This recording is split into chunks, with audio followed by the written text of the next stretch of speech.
Hello students, we are going to study about security principles और security goals और CIA triad।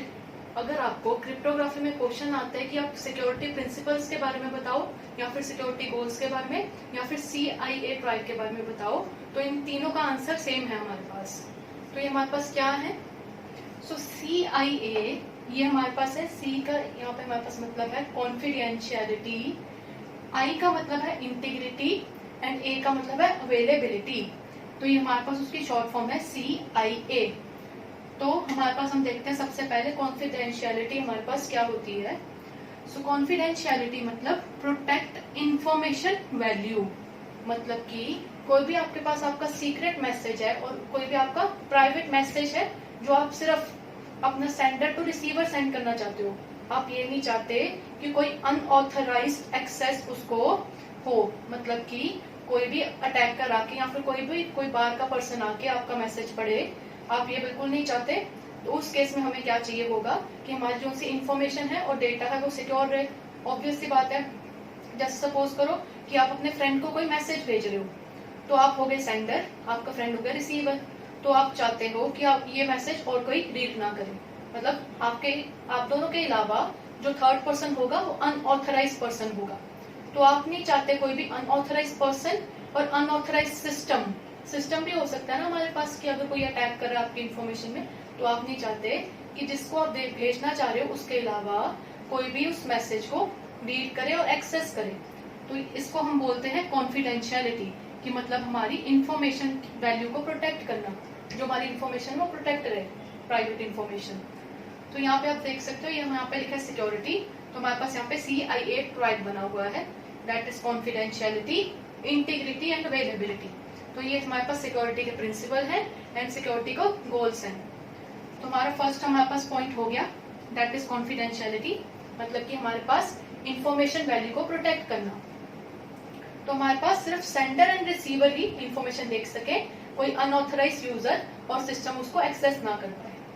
और हमारे पास है इंटीग्रिटी, इसका मतलब है प्रोटेक्ट इंफॉर्मेशन एक्यूरेसी। एक्यूरेसी का क्या मतलब है हमारे पास, कि हमारी कोई इंफॉर्मेशन में कोई भी मॉडिफिकेशन ना कर पाए। जैसे फॉर एग्जांपल आप यहाँ पे सेंडर हो, आप कोई भी मैसेज भेज रहे हो अपने फ्रेंड को, या आपका फ्रेंड हो गया रिसीवर, या आप हो and this is your friend. तो आपने कोई भी मैसेज भेजा, जैसे कि ABC, कोई भी आपने मैसेज भेज दिया, तो आप चाहते हो जो भी आपने मैसेज भेजा वो एज इट इज रिसीवर के पास पहुंचे, मतलब ABC ही पहुंचे। ये ना हो कि यहाँ पे कोई भी अटैकर आया और इंट्रूडर आया जिसने कि आपका मैसेज पहले पढ़ा, रीड किया, उसको चेंज कर दिया।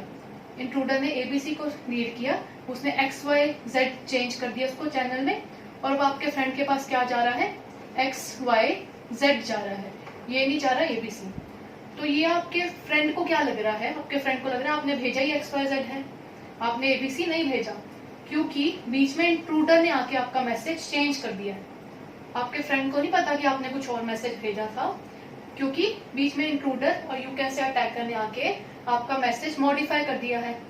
तो इस चीज को प्रोटेक्ट करने के लिए हम उसको बोलते हैं इंटीग्रिटी होना जरूरी है, कि मतलब कि हमारे पास इंफॉर्मेशन की एक्यूरेसी होनी चाहिए, मतलब जो हमारा डेटा है वो एज इट इज हमारे पास रिसीवर के पास पहुंचे, बीच में कोई मॉडिफिकेशन ना हो, कोई इंसर्शन ना हो, कोई डिलीशन ना हो, और दोबारा रिप्ले भी ना हो। रिप्ले मतलब एक बार जो इन्फॉर्मेशन गई है दोबारा वो इन्फॉर्मेशन ना जाए। तो हमारे पास यहाँ पे क्या होगा इंटीग्रिटी में, नो मॉडिफिकेशन, इंसर्शन, डिलीशन और रिप्ले, इन सबको प्रोटेक्ट करने के लिए हमारे पास इंटीग्रिटी है, that is protect information accuracy. और हमारे पास थर्ड है, that is last one, availability. So हमारे पास अवेलेबिलिटी क्या है, इंश्योर इंफॉर्मेशन डिलीवरी, मतलब कि हमारी जो इंफॉर्मेशन है वो डिलीवर हो जाए, जहाँ पे भी हम अपनी इंफॉर्मेशन भेजना चाह रहे हैं वो ढंग से डिलीवर हो जाए। तो मैं आपको रियल लाइफ एग्जांपल बताती हूँ।